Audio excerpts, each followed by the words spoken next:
Arquidiócesis de la Verapaz presenta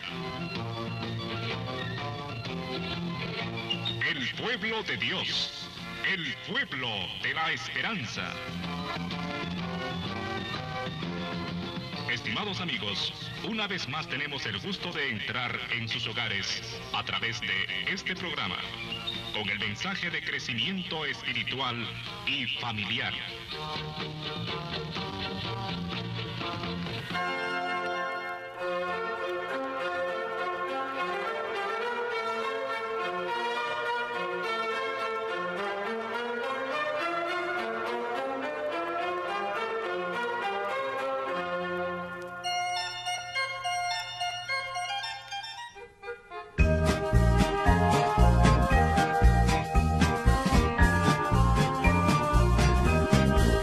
Una mañana el sembrador salió a los campos para sembrar. Una mañana el sembrador sembró en mi vida su bondad. Cada mañana el sembrador sembrando está en mi corazón.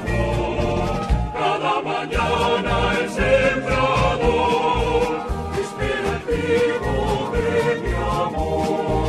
Amigos, amigas, muy cordiales saludos a todos y todas, siempre a través de la radio, el cable local y también en Facebook, de manera que nos encontremos cada semana en este caminar como iglesia, siguiendo la palabra de Dios y también los acontecimientos de la vida de la iglesia cuando sean particularmente interesantes para nuestro caminar.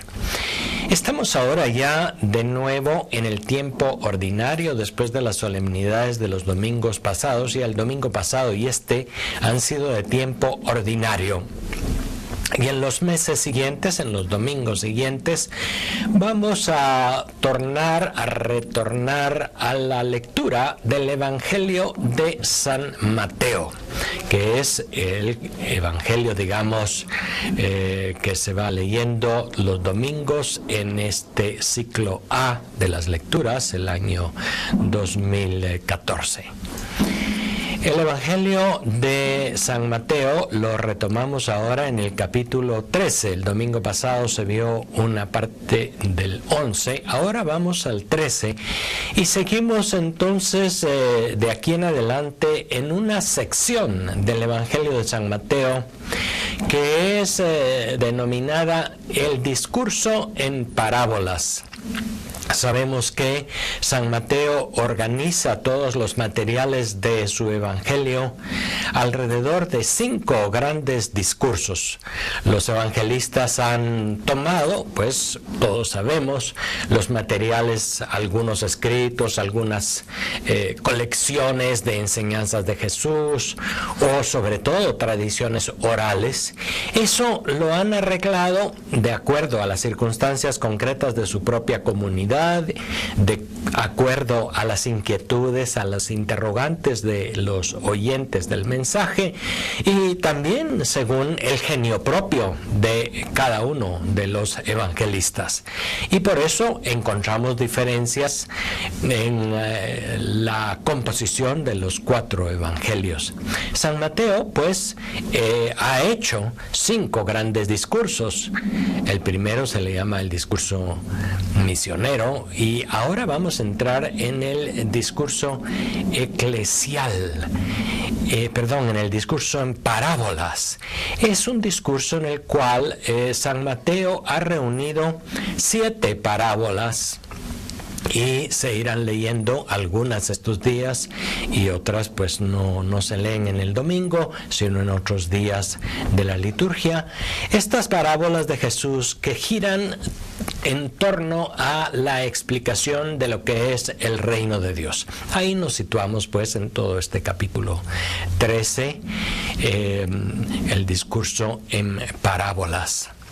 De toda una sección en la cual el Señor va explicando, y hay que tener eso también como trasfondo muy claro, va explicando lo que es el reino de Dios. El reino de Dios es el sueño de Jesús, es el ideal. Y eso es muy importante tomarlo en cuenta ya desde el principio. El reino de Dios es definitivamente algo, una propuesta de un mundo nuevo, de una tierra nueva, de un cielo nuevo también, que no se dan todavía, pero a los que podemos y debemos tender si nos consideramos discípulos misioneros de Jesús. Jesús ha vivido para anunciar el reino. Jesús él mismo ha hecho presente el reino de Dios. Sin embargo, constatamos que por varias circunstancias, tanto sus oyentes como nosotros ahora tenemos una cierta dificultad, primero, en comprender lo que significa el reino de Dios y luego también en identificarnos con ese proyecto. Por eso, las parábolas en este discurso del capítulo 13 nos van orientando hacia esta mayor comprensión y van animando nuestros corazones para identificarnos con ese proyecto de Jesús.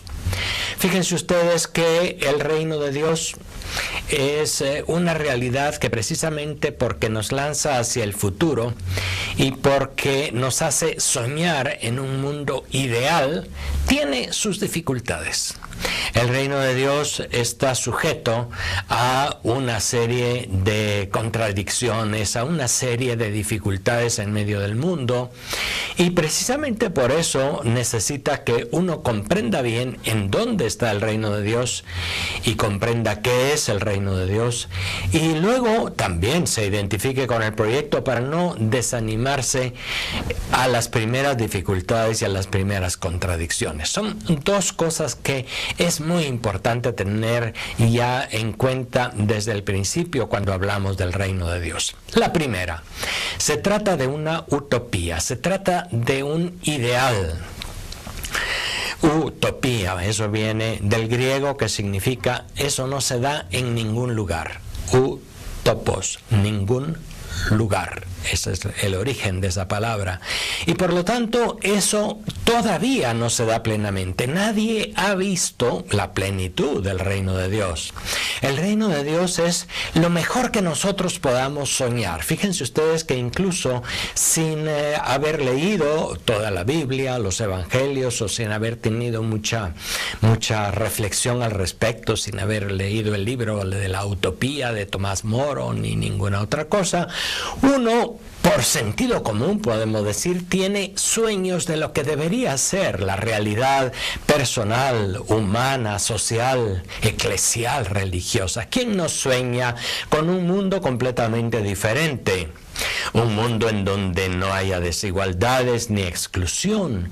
Un mundo en donde la dignidad de las personas se respete plenamente. Un mundo en donde todas las necesidades básicas y las necesidades superiores del ser humano estén satisfechas. Un mundo con absoluta felicidad. Esa es una palabra clave en el tema del reino de Dios. Con absoluta felicidad para todos y todas. Un mundo en el que se disfruta de la concordia, de la paz, en el que, en una palabra, todo se resume en el amor, en todas las condiciones de la vida, en el amor a Dios al que se le descubre y se le ama totalmente como Padre, como lo que en realidad es, a los demás a quienes se descubre y se ama como hermanos y hermanas y a quienes no se excluye, con la misma creación, una armonía con la creación que también se ama, se respeta y se utiliza racionalmente como un don de Dios para nuestra vida. En fin, ese ideal, y cada uno puede soñar un poco, soñar despierto, podemos decir, en lo que el mundo debería ser. Eso, pues, es el reino de Dios, en otras palabras. Es el mundo en la perfección.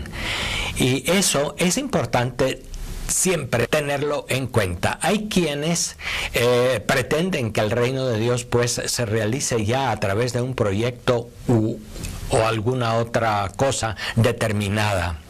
Pretenden que el reino de Dios pueda lograrse en este mundo. Y fíjense muchas veces en la motivación principal, por ejemplo, de las revoluciones incluso armadas. Han pretendido implantar, incluso por la fuerza, un reino de Dios de igualdad, de paz, de justicia, etc. Y por lo tanto renuncian a algo más en el futuro. Y dicen, no, vamos a lograrlo ahora, a como dé lugar. Una mañana el sembrador sembró el camino y el pedregal. Una mañana el sembrador no pudo entrar en mi heredad. Cada mañana el sembrador sembrando está en mi corazón. Cada mañana el sembrador espera el trigo de mi amor. Una mañana el sembrador en tierra buena quiso sembrar. Una mañana el sembrador tan solo espinas pudo hallar. Cada mañana el sembrador sembrando está en mi corazón. Cada mañana el sembrador espera el trigo de mi amor. Hay quienes también, al pensar en el ideal, en el reino de Dios, pues simplemente dicen, mire, esos son sueños, eso es imposible, seamos realistas. Lo contrario de lo que dicen, es posible implantarlo ahora, incluso por la coerción, por la fuerza. Hay otros que renuncian simplemente al ideal y se conforman con el mundo tal como es. Algunos pueden ser idealistas revolucionarios, violentos, otros pueden ser simplemente conformistas pasivos. Y hay una tercera actitud que es la que a nosotros nos interesa, y ahí entramos en la segunda dimensión que es importante ante el reino de Dios. Hay quienes creemos que el reino de Dios es un proyecto posible. Sin embargo, al mismo tiempo somos realistas y sabemos que ese reino de Dios no se implanta por la fuerza, sino que se construye, más aún, está ya presente entre nosotros.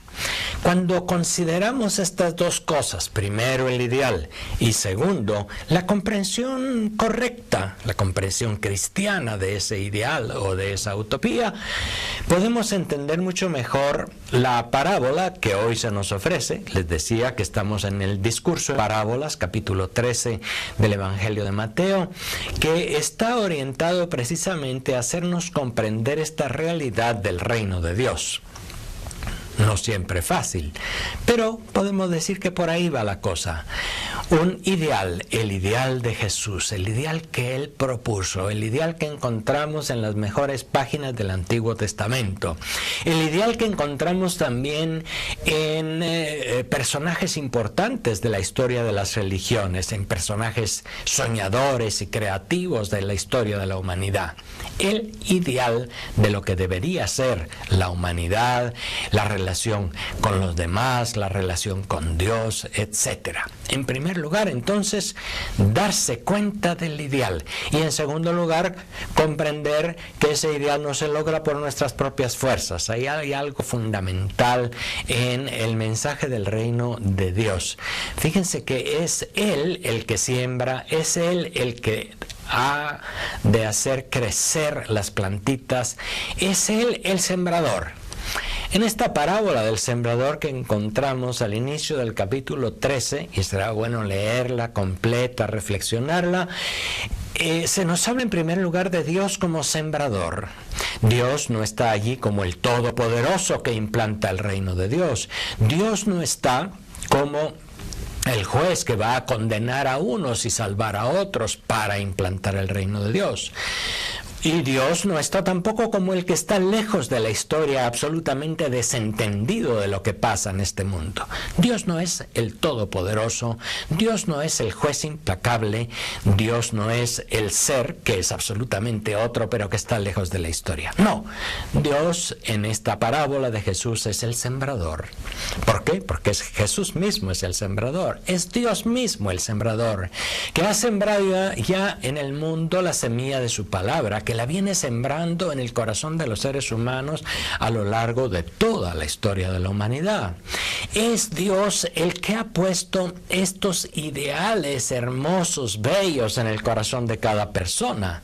Es por eso que San Agustín, uno de los grandes santos inspirados en la Iglesia, había dicho: Señor, nos hiciste para ti y nuestro corazón estará inquieto hasta que no descanse en ti.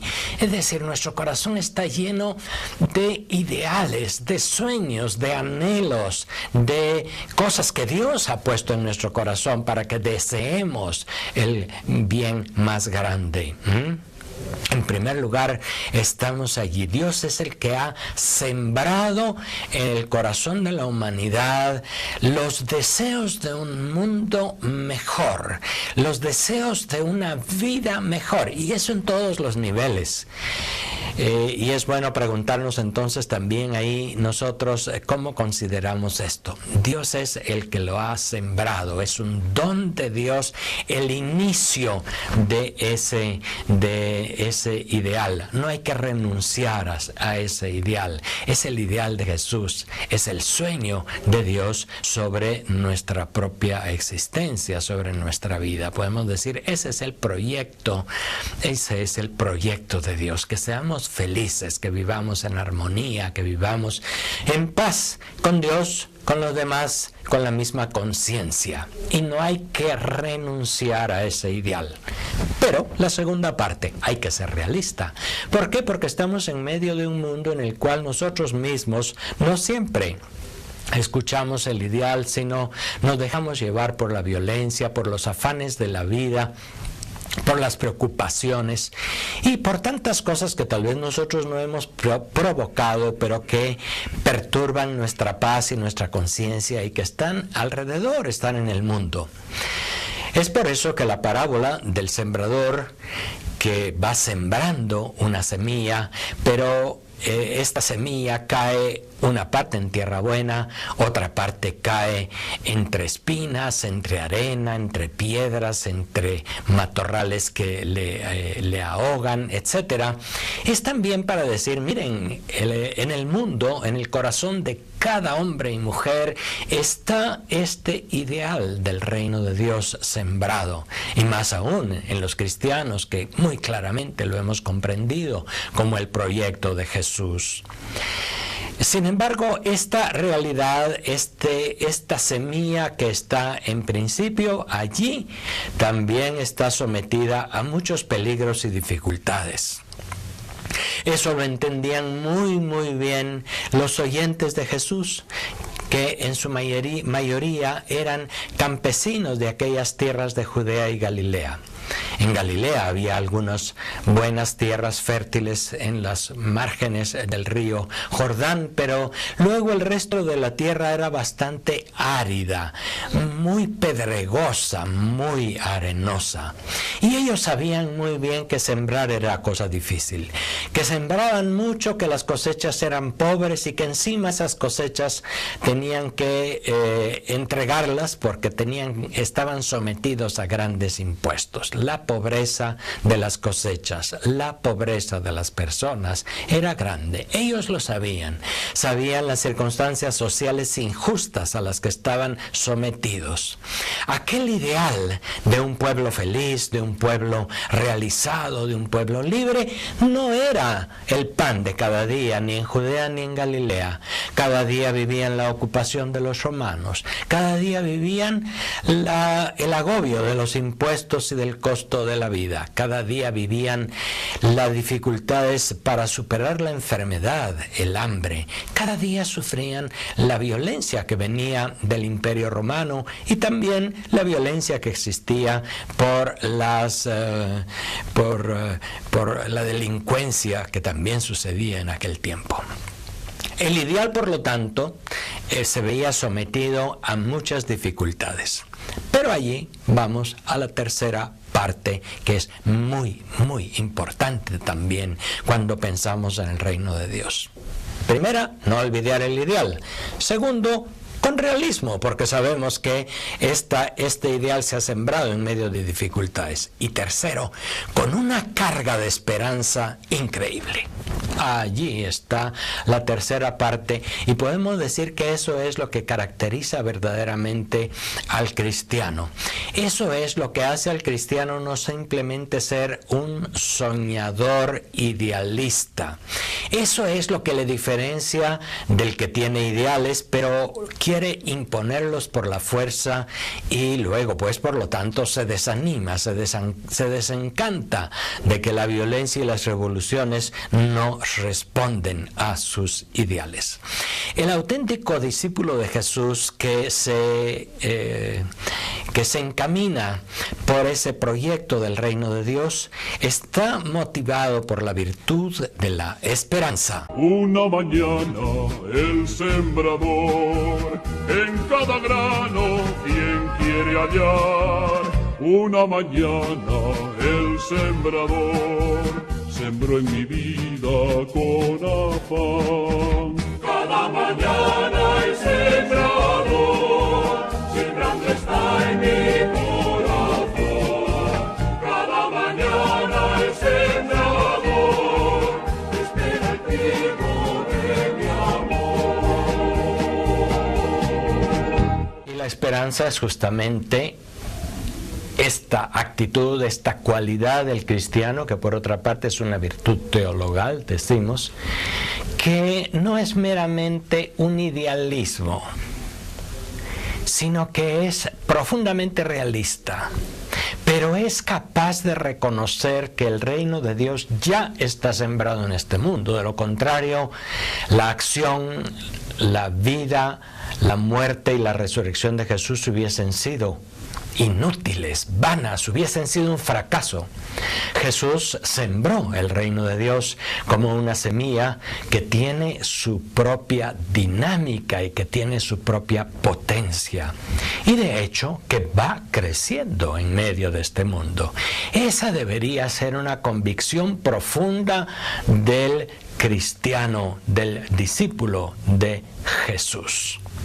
De lo contrario, cae en el pesimismo o en la violencia o en el conformismo con la realidad actual, el conformismo pasivo.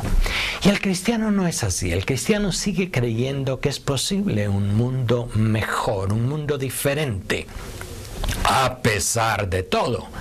Y eso lo enseña de una manera muy fuerte un detalle de la parábola del sembrador. Fíjense ustedes que aquella gente estaba acostumbrada a que el fruto, el rendimiento de la siembra era muy bajo. Y sin embargo, Jesús habla de un fruto del 30%, del 60% y hasta del 100% de la siembra. Aún nosotros hoy sabemos que si se siembran 30 granos de maíz, qué sé yo, unos florecen, pero otros se los comen los animales, u otros llegan los anates y también se los llevan, y otros no dan fruto. Es decir, todos sabemos que la siembra nunca es del 100%. Sin embargo, Jesús está hablando de unos porcentajes muy elevados en el fruto de aquella siembra, de una cosecha abundante. Ese es el verdadero optimismo cristiano, que sabe que la cosecha se va a dar, que sabe que, aunque haya dificultades, el reino de Dios va creciendo y está presente. Aquella primera comunidad del apóstol San Mateo afrontaba dificultades como las primeras comunidades cristianas, porque decían: la segunda venida del Señor, la instauración plena del reino, tal como lo hemos escuchado en el primer anuncio del Evangelio, está tardando demasiado. Más aún, parece que nos agobia la violencia, crecen las persecuciones. También encontramos divisiones en medio de las comunidades cristianas. No se acaba de vencer el pecado y por lo tanto entra también el desánimo, el desencanto, la desilusión en aquella primera comunidad cristiana. Y díganme, hermanos, hermanas, si no es también la realidad de muchas de nuestras comunidades cristianas, de muchas de nuestras comunidades eclesiales. Nos falta la perseverancia en la esperanza, puesto que constantemente, ante el cúmulo de dificultades diarias que hay que sobrellevar desde fuera de la iglesia, pero también a veces de dentro de la iglesia, puede ser que empiece a cundir el desánimo, el desencanto, y entonces caigamos en la pasividad, caigamos en el pesimismo o en el aislamiento. Hay quienes ya no creen en ningún ideal y por lo tanto ya no se comprometen. Hay quienes viven siempre amargados y frustrados porque, aunque luchan, se dan cuenta de que no hay tantos resultados como esperaran. El cristiano auténtico sigue sembrando, sigue esperando, sigue amando cada día porque sabe que el crecimiento del reino de Dios no es una cosa que dependa de él mismo, pero hace lo que puede y hace lo mejor que puede. En la misma línea de la esperanza nos encontramos hoy con la primera y la segunda lectura. La primera, que está tomada de la tercera parte del libro de Isaías, que precisamente es denominado el libro de la consolación y que contiene una serie de palabras llenas de entusiasmo para aquellos judíos que volvían del destierro y necesitaban reconstruir el templo y la ciudad de Jerusalén, destruidas y asoladas. Necesitaban una fuerte carga de esperanza y lo lograron porque confiaron en la palabra de Dios, que dice ese texto de Isaías que escuchamos este domingo: mi palabra es como la lluvia que no volverá vacía, que es como la lluvia que empapa la tierra y no cae en vano, como las semillas de la parábola del sembrador, que no caen en vano, tarde o temprano dan fruto. Eso es necesario tenerlo como una convicción profunda. También el apóstol San Pablo, en la carta a los Romanos, en el texto de la segunda lectura de hoy, refleja ese mismo sentido de esperanza. Esperamos un cielo nuevo y una tierra nueva. Sabemos que esto llegará. No nos desalentamos ante las dificultades. Un mensaje, pues, de absoluta esperanza y de ánimo es lo que encontramos en los tres textos de la Sagrada Escritura en esta parábola primera del capítulo 13. Y será muy importante que nadie deje de lado el volver a reflexionar sobre los textos. Yo insisto en que hoy necesitamos mucho esta virtud de la esperanza.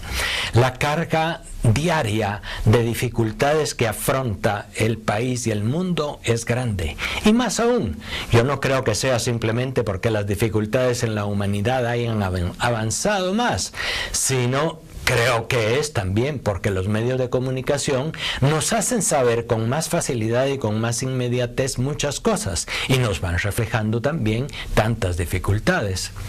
En los años en los que los medios de comunicación eran mucho más limitados y de poco alcance, pues la gente en realidad no se enteraba de otras cosas, y si en su familia o en su aldea o en su pueblo las cosas iban bien, les parecía que el mundo entero iba bien.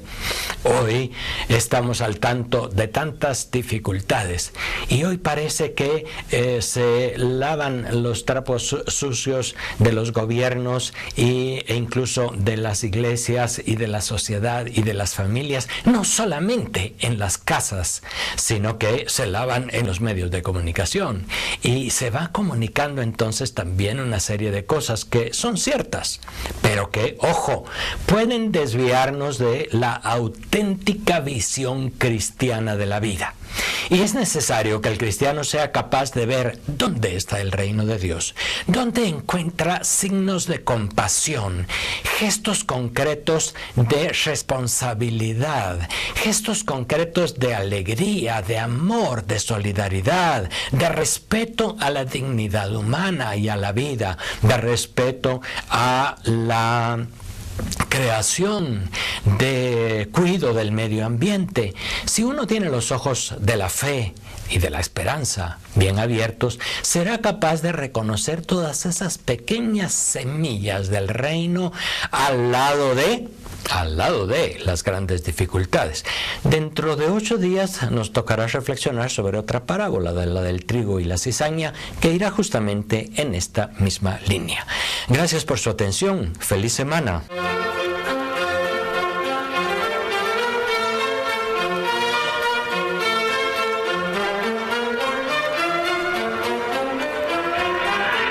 La Diócesis de la Verapaz presentó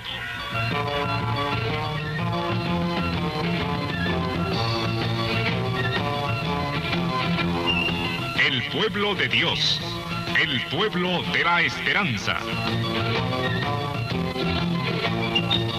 Agradecidos por su atención al mensaje de crecimiento espiritual y familiar. Hasta otra oportunidad.